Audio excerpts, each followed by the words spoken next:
Well, today I'm going to continue my series on how to use the science of mind, and the title of today's talk is Activity of Right Ideas. And so I'm going to start where we start every week, and that is there is a creative power that is everywhere present. It is always responding to the nature of our thought, and we can consciously choose how we use that power. There is a creative power, and it's everywhere. Think about that. The creative power, it's everywhere, right where you are, right where everyone is, no matter where you go, there's this power, and it is always responding to your thought atmosphere, to the nature of your thought. And through where you direct that thought, how you create that thought atmosphere, you're telling the power, bring this into my experience. You see, while it's true that there is an infinite, and being an infinite, it's all that is. It's the seen, the unseen, the unknown, the known, and the unknowable. And while it's true that the nature of the infinite cannot change, it is equally certain that its activity can never cease to change. You see, there is nothing permanent but change.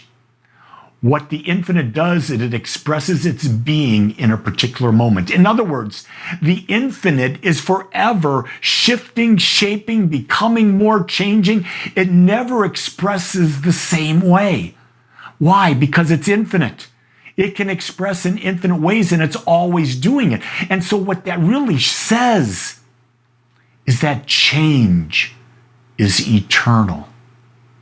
Change is constant. And if this applies to the infinite, you and I, as individualizations of the infinite, it applies to us the same way. We, at the essence of all we are perfect, changeless, perfect expressions of light. But in our physical body and our ego mind, we're forever changing. And it is our nature to change. So in every moment, we're a different person. In every moment, our body's not the same. Our body's already changed. Millions of cells die every minute, and millions of cells are replaced every minute. And so with that, our physical body, almost exactly once a year, changes and becomes a completely different body. There are a few bones, larger bones, that take longer for the cells to replace themselves. But a majority of our body changes. And guess what? We have the ability to control how it changes. You see, in life, every moment is fresh, new, and a spontaneous expression. And every moment should be considered as such. We should look at every moment as a new opportunity to express and experience life. You see, with this idea, with this knowledge in mind, we should be looking for new ideas and trust that new ideas will come to us by simply being open. Isn't it fascinating that when you open up to something, new wisdom comes? The other day, I was thinking about, believe it or not, vitamin C. Why? I was just focusing on health, and vitamin C came up in several of the videos and the readings that I was doing. And so what did I do? I looked up what is the most effective vitamin C to take. How often should you take it? When should you take it? And all of a sudden, all this new information came to me that wouldn't have come to me hadn't I asked a more expansive question. Do you see what I said there? Asked a more expansive question. So let me ask you this. Are you asking limiting questions? Or are you asking expansive questions? If you're asking yourself questions of yes or no, those are limiting questions. If you're asking yourself questions, how can I have a greater experience of life? What might I do to expand my vision? What might I do to learn more? Those are expansive questions. I believe the key to staying young is asking expansive questions. I believe the more we are learning and love learning, our mind stays sharp and young. You see, we talk about the law, and that is the law of cause and effect. That's the one law. You can call it the law of reciprocity, the law of giving and receiving, the law of attraction. You can call it whatever you want. There's one law. It's the law of cause and effect. And like all natural laws, it is neutral, impersonal. It is a creative force always operating mechanically and mathematically right now. What that means is that being impersonal means it's responding to everyone the same way. It doesn't judge what's being put into it. It creates whatever is given, and it applies to everyone. You know, this is really interesting because during the last political season, or I guess every season is political, people ask me, what are my political views?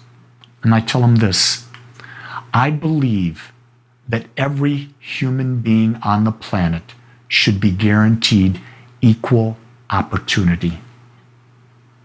I believe that is the divine right of every human being, equal opportunity. However, I don't believe that you should guarantee everyone an equal result. I believe that the result is a direct result of how we use the law of cause and effect. And if someone is using the law of cause and effect more effectively, more clearly, more concisely, more deliberately, they're going to establish a result. Another person not using the law the same way is going to establish a different result. That's why I say the result that everyone experiences, it's not guaranteed to be equal. It depends on how they use the law. But the right to use the law, that should be guaranteed to everyone.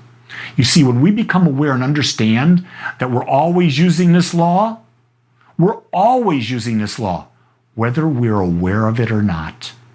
This law is functioning 24/7, 365 eternally.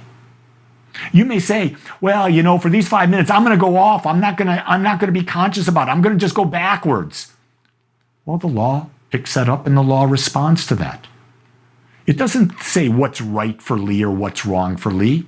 It gives Lee what the predominant thought atmosphere that Lee is putting out there, with the feelings associated with it, with the actions associated with it, with the words associated with it.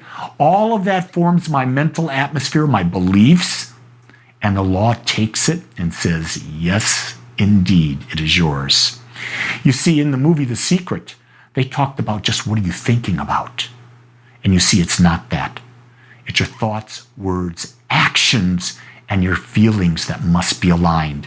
If you're not taking action in the direction of what you want, you're just wishing and hoping, nothing's going to change because you can't fool the law. You see, when we observe life and notice those things that are desirable, and when we notice the ones that are undesirable, we understand that there is an orderly procession of law of cause and effect coming into form. In other words, the law that brings us the things that we desire, that we find, oh my God, I love that, we realize, oh, they're the thoughts, words, actions, and feelings that produce that. And then when we experience something undesirable, oh, there are the thoughts, words, actions that produce that. And when we see that, we understand, we get a deeper understanding of how to use the law of cause and effect. So we actually are creating a scientific method.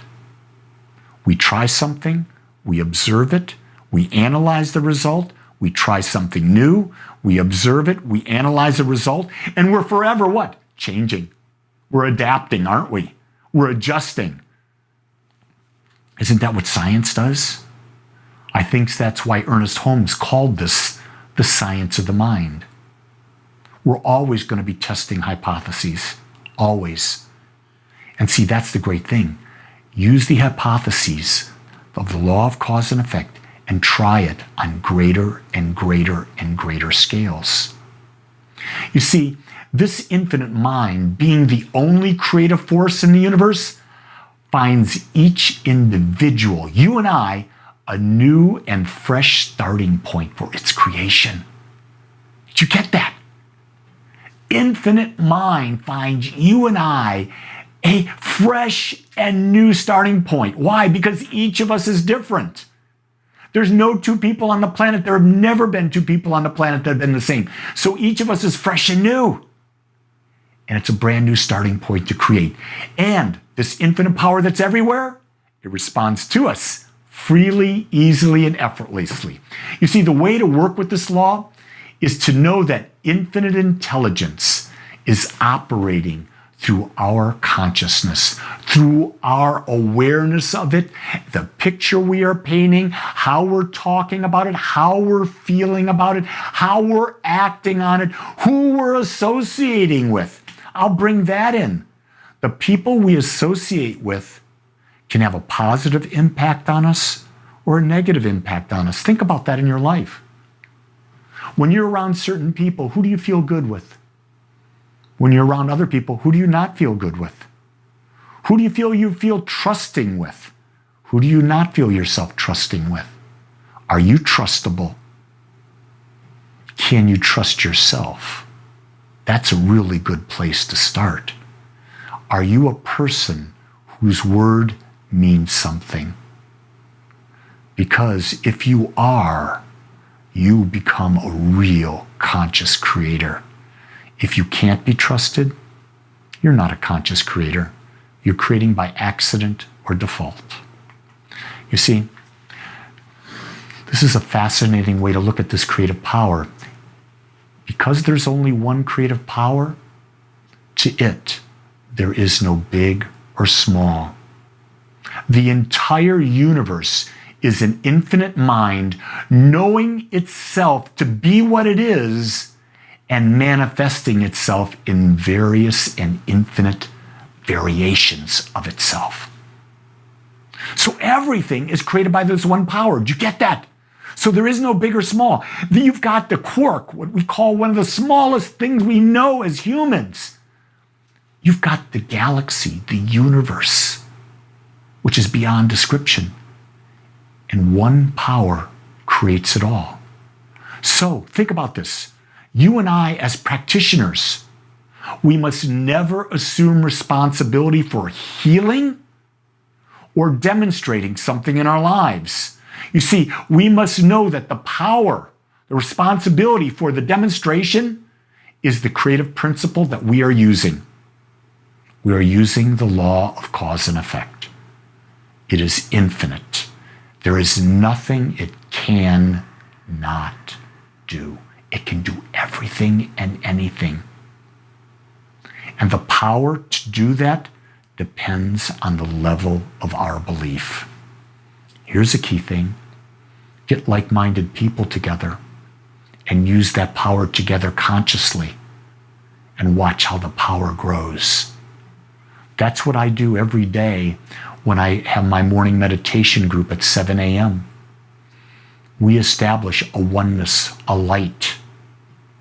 And we're establishing a light to bring peace and harmony and health and abundance and equality to the world. If you want to join us, you're welcome to. Just go to agapespiritualcenter.com. Click on the calendar and join us. Become a part of it. We join together as light to use the cause and effect to create a world that works for all of us. And a world that works for all of us is one that gives us equal opportunity. A world that works for all of us is where we all learn that there's the law of cause and effect. And then we learn not only that there is a law, but how do we use that law? And the best way to use that law is through spiritual mind treatment. And you see, a spiritual mind treatment is built around the concept of the limitlessness, around the concept of the infinite nature and ever-increasing flow of good to ourselves or whoever we're treating for. In other words, spiritual mind treatment is treating knowing there's no limits because of the infinite nature of who we are, what life is, and that the power of the cause and effect can do anything. And this is really key. It's not necessary for us to know how it will happen, but rather have a very clear picture about what is the end result we desire. We hold the end result. We hold the picture of the end result. We hold the emotion of the end result. We hold the words that describe the end result. We take the actions as if the end result was already in place. Guess what? We're living the end result. It's that simple. This is fascinating when you really think about it. You and I, as practitioners, we give the same spiritual mind treatment to every individual or ourselves, regardless of the activity and the result. And what we know is that the result will be different for everyone that we treat for. Why? Because they have to be open to experience it, and their perception will shift and shape the experience that they have. I can pray for someone for abundance or for health, but whatever they're willing to receive, whatever their mind can conceive and allow in, that's the demonstration. Our role, I believe our role in life is to continually create greater visions. And it's key to know that the law knows nothing about size. We're the only thing that limits us. Isn't that amazing? How big is the box that you can put your abundance in? Is it a small safe? Or is it a huge, infinite mansion filled with all the wealth that you could ever imagine? You see, the infinite mind is a mirror, automatically reflecting our images of thought, no matter what they are. See, the law of cause and effect, life, is always reflecting back to us, so we always know who we are because our life demonstrates it. We come back to the master teacher Jesus when he said 8 words that were the key to life. It is done unto us as we believe. Look at your life today. Ask, are my beliefs too small, knowing that I am an eternal light being? And if they are, create some new beliefs, because the power is in you.